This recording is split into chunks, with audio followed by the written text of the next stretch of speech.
Hello, c'est la Manouchka. Aujourd'hui, on va parler de gestion du temps et de ma méthode pour faire en sorte que 24 heures, ça soit suffisant dans une journée.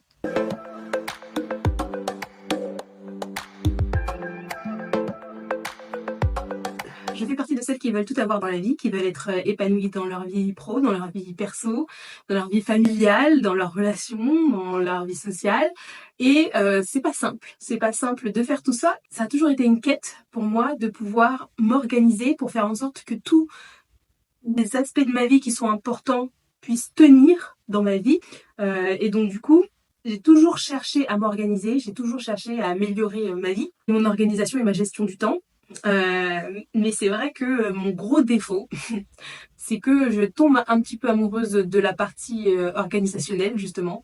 Donc je peux rester des jours à faire des plans, à organiser des petits diagrammes, des listes, des Google Sheets, des choses comme ça. J'adore faire des plans bien structurés. Mais quand il s'agit d'exécuter le plan, là, c'est plus difficile. Il me fallait, pour pouvoir tenir, des garde-fous qui me permettraient de continuer, en fait, d'avancer en suivant mon plan. Et donc, du coup, d'aller au bout de mes projets, de pouvoir laisser de la place à chacun des aspects de ma vie et aussi prendre du temps pour moi. Et donc, ça a été pendant longtemps l'objet d'une quête. J'ai testé différents systèmes parce que j'adore j'adore ça. Je disais, j'adore planifier. J'ai lu énormément sur les sujets. Je me suis beaucoup renseignée, beaucoup formée sur différents sujets de différents systèmes d'organisation. Et j'en suis arrivée à force de tester et de me tromper et d'arranger et d'optimiser. J'en suis arrivée à développer une petite méthode qui me convient plutôt bien et qui est facile aussi à adapter et à personnaliser pour pouvoir sortir de ce système de planifier et me permettre d'avancer et de me focus, sortir de retirer ma casquette d'organisatrice et prendre ma casquette d'exécutante. En gros, il a fallu que je trouve une méthode qui ait tous ces petits garde-fous placés sur le chemin pour pouvoir m'accompagner et m'aider à garder un peu mes œillères, un peu focus quoi. Donc c'est ce que je vais partager dans cette vidéo. Je vais expliquer un petit peu ma méthode, comment elle fonctionne.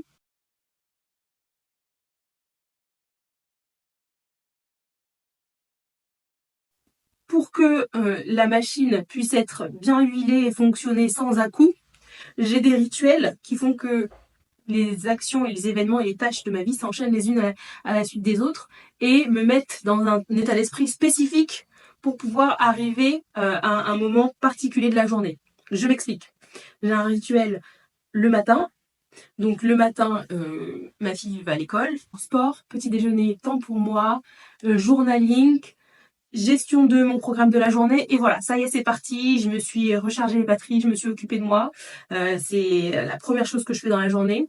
C'est quelque chose dont on parle notamment dans le Miracle Morning. L'idée, c'est d'avoir un programme avant d'entrer dans le jus, dans le cœur de ta journée, d'avoir un programme où tu te concentres sur toi.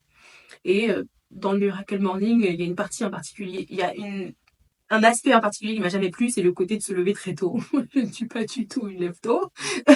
Je n'aime pas du tout ça. Donc du coup, moi je me lève beaucoup plus tard. Bon, maintenant je me lève un peu tôt quand même parce que ma fille va à l'école. Donc à 7h30, on se lève pour la préparer.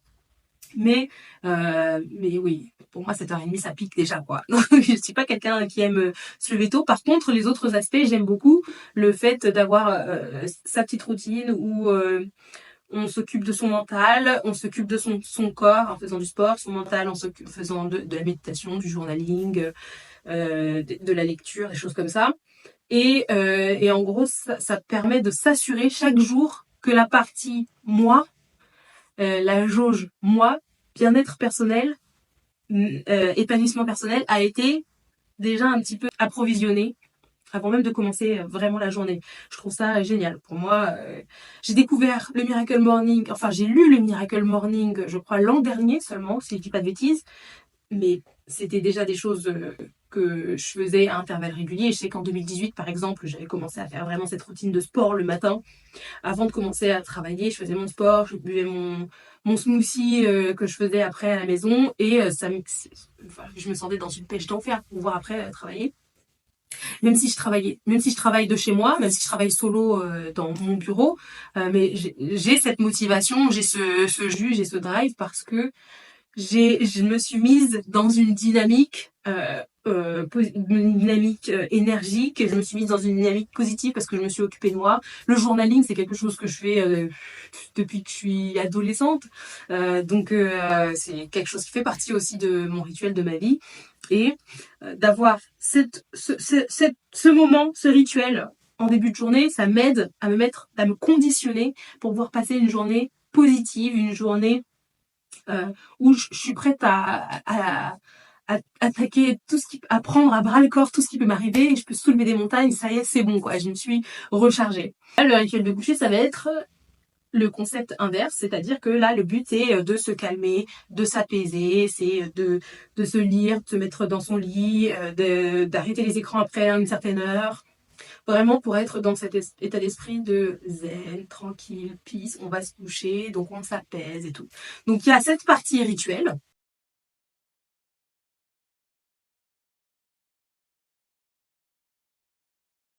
Comment on remplit le calendrier? C'est pas au petit bonheur la chance, c'est très précis. Avant de le remplir, je me suis posée, j'ai analysé ma gestion du temps, j'ai analysé mon temps, ce qui se passe dans mes journées.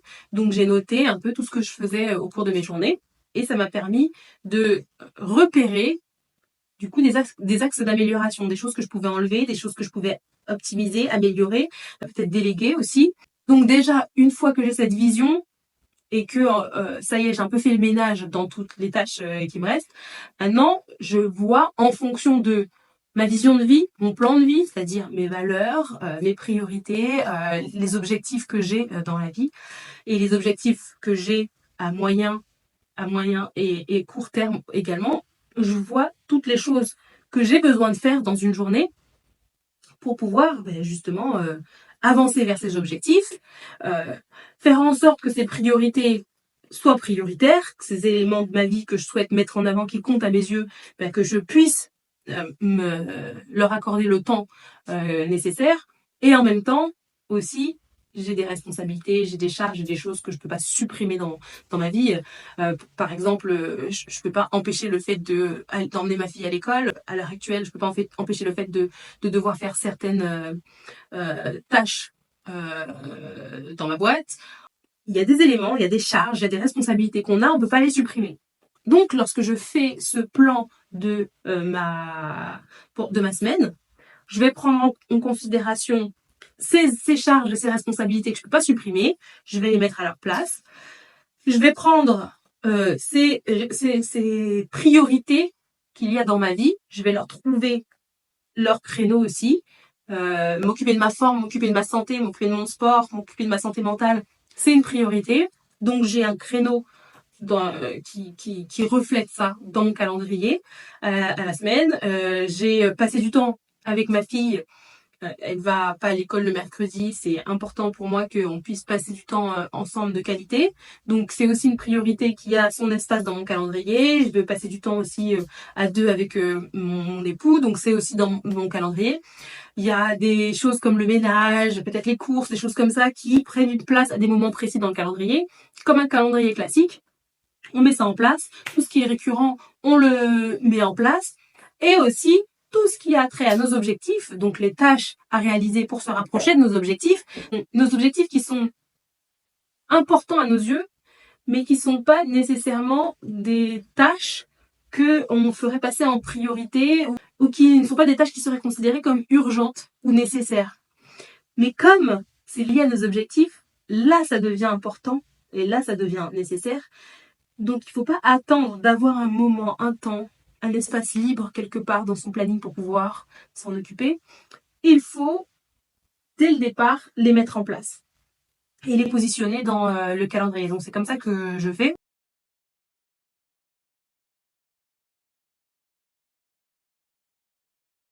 Et à côté, il y a toute la partie outils. Et donc la partie outils va reposer principalement elle va reposer sur deux outils principaux. Donc deux outils gratuits, Google Calendar et Google Tasks maintenant. Avant j'utilisais Anydo. Pendant des années, une décennie, j'ai utilisé Anydo. J'adore Anydo, l'interface utilisateur est géniale, c'est fluide, c'est top, top, top. Seulement, pour pouvoir se synchroniser avec Google, il faut passer par un abonnement. Et alors que je peux très bien utiliser Google Tasks, fait partie de la suite Google et donc du coup qui est parfaitement intégré à l'univers Google. Ça fait plusieurs mois maintenant que j'ai arrêté d'utiliser Anydo et que j'utilise à la place Google Tasks. Donc et Google Calendar et Tasks me permettent de me créer un programme. Donc j'ai le plan exact de ma semaine. Je sais exactement ce qui va se passer dans ma semaine. Tout à l'heure, je parlais de mon fameux rituel du matin. Et bien, mon rituel du matin, il est inscrit sur mon programme dans mon calendar. Donc je sais à quelle heure je dois commencer mon sport, à quelle heure je dois commencer mon me time, à quelle heure je dois commencer la partie travail. Et pareil pour ma routine soir. En gros, ça me permet de visuellement voir le temps que j'ai d'éveiller dans ma journée, dans ma semaine, et de l'organiser au mieux pour qu'il n'y ait pas de perte en fait, pour que cette fameuse ressource limitée qui est le temps soit utilisée dans les projets qui me tiennent à cœur, soit utilisée dans les parties de ma vie qui sont qui comptent à mes yeux.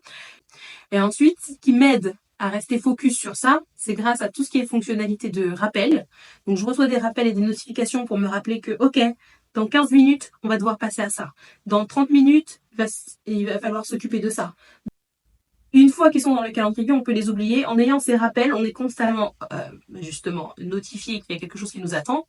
Et ce qui est bien, c'est que Calendar fonctionne en synergie, comme je disais tout à l'heure, avec Tasks. Donc, du coup, je vais recevoir des rappels de mes tâches sous forme de to-do list pour la journée dans Tasks. Ça ne regroupe pas toutes les tâches de ma to-do list, et ça va être les tâches qui sont récurrentes que j'ai mis dans mon calendrier, qui sont récurrentes et que j'ai besoin de m'assurer que je fais tous les jours. Par exemple, en ce moment, j'en ai 2 qui sont tout le temps dedans, c'est boire de l'eau et faire mes exercices de Kegel, parce que j'essaye de mettre en place cette habitude, donc j'ai besoin d'avoir un rappel constant pour pouvoir le faire. Sinon, l'autre outil que j'utilise, c'est l'Organizer. Et l'Organizer a des pages journalières dans lesquelles je peux mettre ma to-do list. Ici, elle est très courte, hein. Il y a 6 tâches, si je dis pas de bêtises. Un petit peu plus. 2, 4, 6, 8, 7. Il y a 7 tâches. Et la première tâche, c'est ce qu'on appelle le crapaud.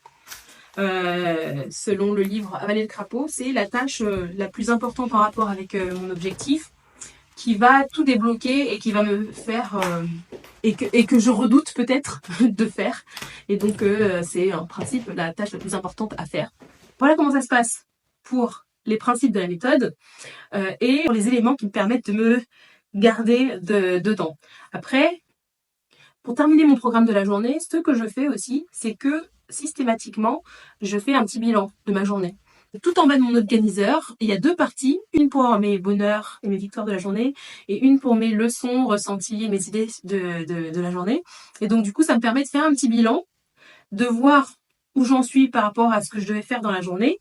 J'ai regardé plusieurs fois ma to-do list pendant la journée, j'ai reçu les différents rappels, tout ça, j'ai barré avec plaisir et satisfaction les tâches que j'ai réalisées. Je fais ce petit bilan en fin de journée. J'ai mis beaucoup de temps, j'ai fait beaucoup de tests avant de trouver cette organisation. Et ce que j'adore, c'est que elle est adaptable à n'importe qui. En gros, il suffit de prendre les grands principes et de se les adapter par rapport à notre propre vision, notre propre plan de vie, nos propres priorités, nos propres responsabilités et nos propres objectifs.